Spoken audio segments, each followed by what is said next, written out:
दोस्तों आज मुझे बनानी है मूली की भुजिया। और मूली की भुजिया बनाती हूँ मैं दाल डाल के। तो मूली की भुजिया बनानी मुझे दाल डाल के, और सारा काम यानी कि मेरा हो गया है। और बस अब मुझे खाना बनाना बाकी रह गया है। झाड़ू पोछा कपड़े अपड़े सब हो गया, और अभी 12 बजे नहीं है। और ये जो मोटी मोटी मूलियाँ हैं इनके तो मैं बना दूँगी पराठे।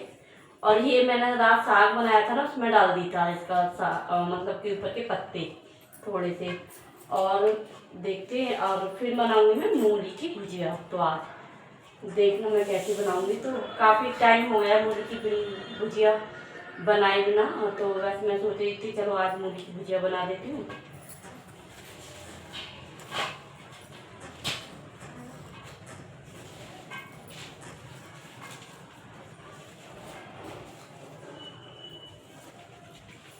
तो दोस्तों मूली के थोड़े ऊपर डंठल से ही मैं काटूंगी जा ताकि अलग अलग मिले पत्ते। तो बस अलग अलग पत्तों को अच्छे से मैं काट लूँगी। तो बस मैं दराती की हेल्प से काटती हूँ इसको, और बहुत अच्छे से भी कट जाता है। और सारे पत्तों को यानी कि मैं ऐसे ही काट लूँगी।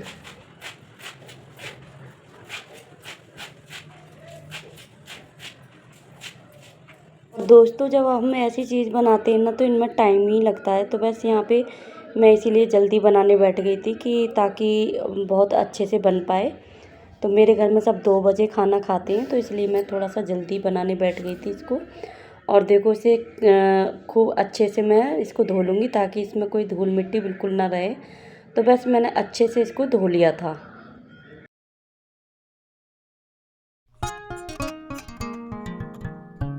तो दोस्तों वैसे तो मैं इसको कच्ची ही बनाती हूँ, यानी कि ऐसे ही कढ़ाई में छौंक देती हूँ कच्ची। लेकिन आज मेरा मन कर रहा था इसे उबाल के बनाने का।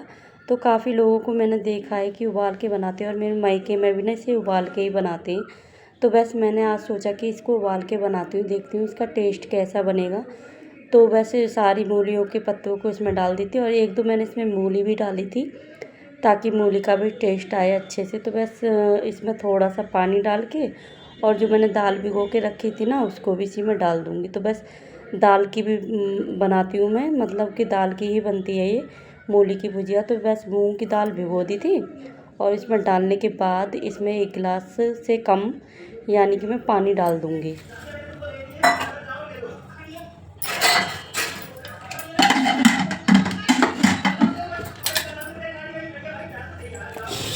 दोस्तों इसमें ज़्यादा तो मैं पकाऊंगी नहीं, बस 1 सीटी आने तक का इसका वेट करूंगी और फिर इसको निकाल लूँगी। तो बस यहाँ पे मैंने रख दिया था कुकर, और गैस जला दी थी।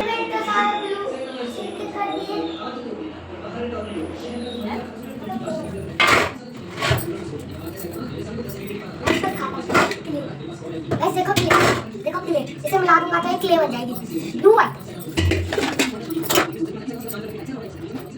दोस्तों मैंने भुजिया को तो ठंडे होने के लिए रख दिया था, और बस मैंने ले ली थी 8-10 हरी मिर्च, जो कि मैं हरी मिर्च ही डालती हूँ भुजिया वगैरह में। तो बस हरी मिर्च मैंने चॉपर में चॉप कर ली अच्छे से।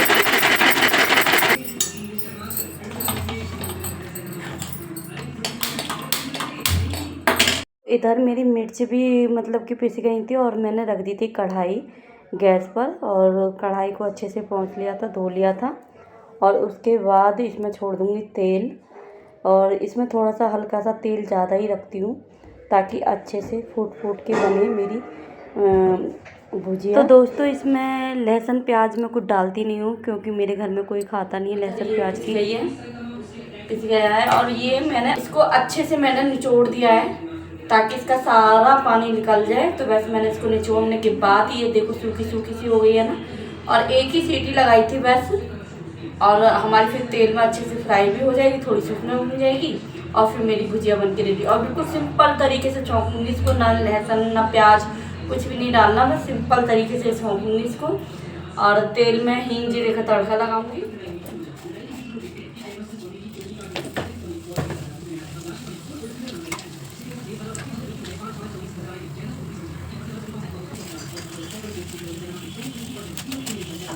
तो दोस्तों मेरा जीरा तो यानी कि चटक गया था, और मैंने फिर इसमें डाल दी थी हींग। और हींग का काफ़ी ज़्यादा टेस्ट आता है भुजिया में। कोई भी सूखी सब्ज़ी बनाते हैं ना तो हम हींग डाल देते हैं।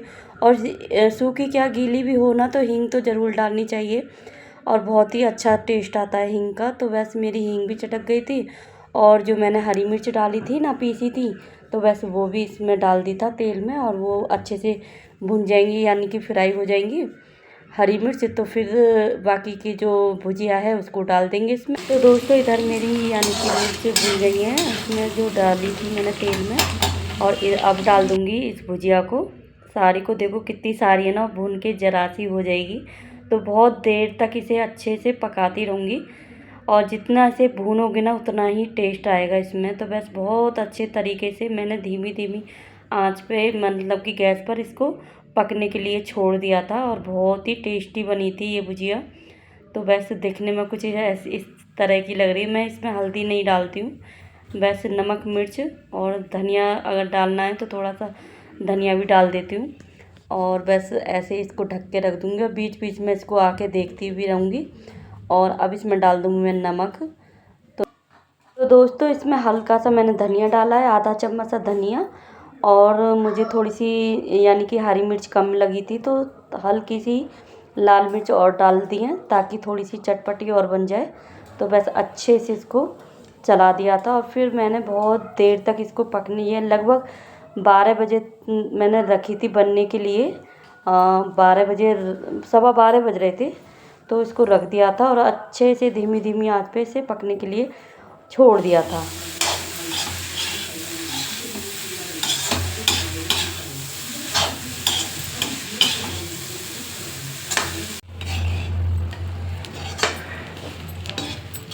तो दोस्तों भुजिया को तो मैंने पकने के लिए छोड़ दिया था और धीमी धीमी आंच पे पकती रहेगी।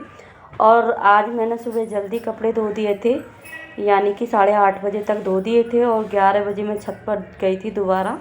तो जो जो कपड़े मतलब सूख गए थे वो उतार लाई थी। और आज मैंने भारी भारी कपड़े भी धोए थे, जैसे चादर वगैरह थी तो गीली थी, उनको ऊपर ही छोड़ आई थी। जो कपड़े ले आई थी उन्हीं की तह लगा के रख रही थी यहाँ पे। तो एक तरफ मेरी सब्ज़ी बनी है, दूसरी तरफ मैंने ये अपने काम निपटा लिया, जो कि कपड़ों का भी बहुत बड़ा काम होता है। एक तरफ पड़े रहते हैं ना तो वो अच्छे भी नहीं लगते। और यहाँ पे मैं यानी कि 2 दिन के कपड़े थे, मैंने 2 दिन बाद यानी कि मशीन लगाई थी। तो बस सारे कपड़ों को अच्छे से फोल्ड करके रख दूँगी।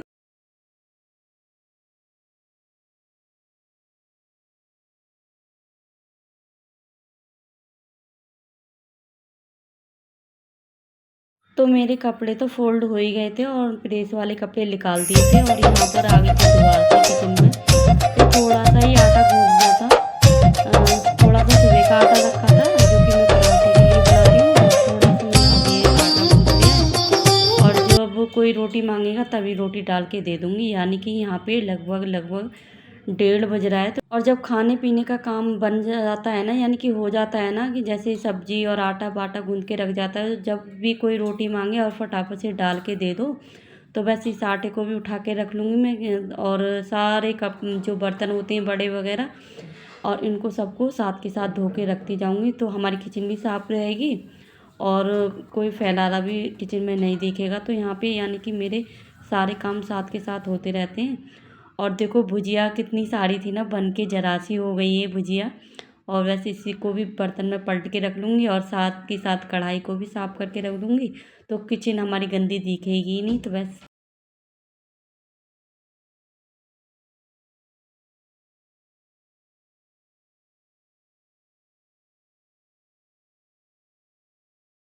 और दोस्तों ये 1.5 किलो मूली की पत्ते और मूली हैं और देखो जरा सी बन गई ना, बहुत चटका चटका के मैंने इसको बनाया था। और अब मुझे बनानी है चटनी, जो कि लाल मिर्च साबुत है नहीं, तो वैसे मैं पिसी हुई को भी कड़ौटी पे रख दूँगी, धनिया और जैसे जीरा हींग 2 लहसुन की कली। तो मुझे बनाती नहीं है टमाटर की चटनी, जो कि हस्बैंड जी बोल रहे थे कि टमाटर की चटनी बना देना। तो बस सब लोगों को खुश करना भी एक हम हाउसवाइफ का काम होता है, तो बस वही काम कर रही हूँ। तो मैंने सोचा चलो चटनी भी बना देती हूँ उनके लिए। तो बस यहाँ पे यानी कि चटनी बन रही है।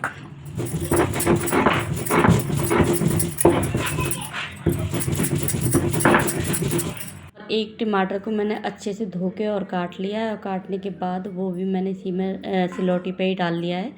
और बस ऐसे ही खाती हैं, छुकी हुई नहीं खाती हैं हस्बैंड जी, मतलब कि सिलौटी बटने की पिसी हुई खाती हैं। तो बस इसको भी अच्छे से पीस लूँगी, और खूब बारीकी से पीसने के बाद, और सच में ही अगर हम पानी के हाथ की रोटी बनाते हैं ना तो बहुत टेस्टी चटनी लगती है ये वाली, और चटपटी सा चटनी।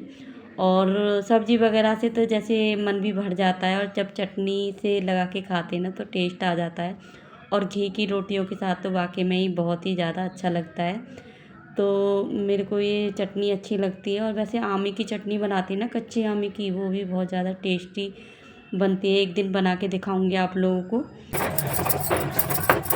तो दोस्तों चटनी भी मेरी बनके तैयार है। लगभग यहाँ पे 2 बजे हैं, और 2 बजे यानी कि मेरा खाना पीना रेडी हो गया। और मेरे घर में 2 बजे के बाद ही सब खाना खाते हैं। और बच्चियाँ आती हैं, मेरी बेटियाँ यानी कि 3 बजे के बाद ही आती हैं। और खाना पीना मैं 2 बजे तक लगभग सारा तैयार कर लेती हूँ। तो चटनी भी बन के तैयार है, और भुजिया भी बन के तैयार है, आटा भी लगा हुआ रखा है। तो बस यहाँ उत्कर्ष देख रहा था, मैंने कहा चलो अब उत्कर्ष के लिए खाना लगा देती हूँ। तो बस सारे बर्तन भी मेरे साथ के साथ साफ़ हो गए थे, और किचन को भी अच्छे से साफ़ करती रहती हूँ। तो बस इसी तरीके से काम मैं अपना निपटाती रहती हूँ सारा। तो दोस्तों अब आ गई मेरी रोटी बनाने की बारी। तो देखो मैं ऐसे हाथ से रोटी बनाती हूँ, और सच में ही बहुत ही टेस्टी लगती है, और मेरे घर में सभी खा लेते हैं। चकरा बेलन मैं बस पराठे में ही यूज करती हूँ, और ज़्यादातर अधिकतर मैं हाथ से ही रोटी बनाती हूँ, और बहुत ही स्वादिष्ट बनती है ये रोटी। तो इस टाइम तो कोई है नहीं घर पे खाने वाला, बस उत्कर्ष और केशव इन दोनों भाइयों को खाना लगा के दे दूँगी, और कान्हा जी का भोग भी लगा दूँगी। तो बस यहाँ पे मैं बना रही हूँ गर्मा गर्म रोटी, और आइए आप भी खा लीजिए मेरे पानी के हाथ की रोटी। तो यहाँ पे मेरी यानी कि प्लेट लगा के रेडी कर दूँगी। तो उत्कर्ष तो खाएगा दही से रोटी। क्या है ना, उत्कर्ष तो दही से रोटी बड़े टेस्टी से खाता है, उसको बहुत ही अच्छी लगती है दही। और दही में हल्की सी बूरा मिला के दे दूँ ना तो और भी ज़्यादा टेस्ट आता है उसको। और केशव को नहीं अच्छी लगती दही, केशव को घी डाल के, मतलब कि दाल वगैरह जो भी मैं देती हूँ ना, चावल वगैरह, तो उसको घी अच्छा लगता है। और के उत्कर्ष को ना दही से मतलब खाना अच्छा लगता है। जैसे दाल में भी अगर मैं चावल मिला के दे रही हूँ तो उसको दही डालनी होती है। तो वही मतलब उत्कर्ष का और केशव को बिल्कुल उल्टा है। केशव को घी पसंद है, और उत्कर्ष को दाल पसंद है। तो यहाँ पे मैं थाली लगा के रेडी कर दी हूँ।